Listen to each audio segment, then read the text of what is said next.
an opposition group by the name of Tahrir al-Sham has captured the city of Aleppo and is moving on towards the core. The bulk of the population in Syria is to the east of the Lebanon and Aleppo mountains, and a corridor that goes north-south from the Turkish border to Damascus.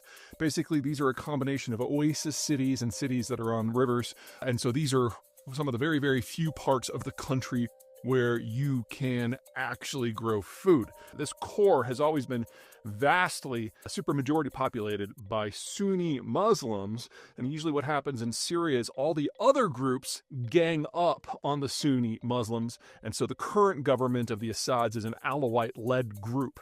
And basically, you've got a coalition of small minorities that have banded together to prevent being destroyed by the Sunni Muslims.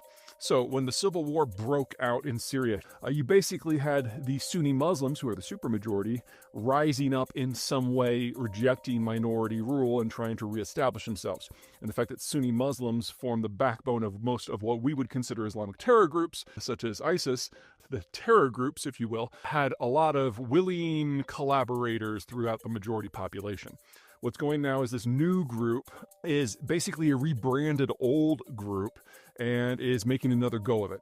Way too soon if they're going to be successful, because in addition to Aleppo, you've got Homs, you've got Haman, of course, Damascus itself. There's a long way to go, but a few things have changed. Number one, the only real reason why the Syrian government is still in play is because the Russians intervened forcefully over 10 years ago and propped them up. Well, Russian support is not what it once was, and the Russians are a little occupied over in the Ukraine situation, so it's not clear that Syria is going to have the same degree of support that they once had. The second degree of support is Iran, but with the Trump administration incoming, that's probably going to be dialed back a little bit.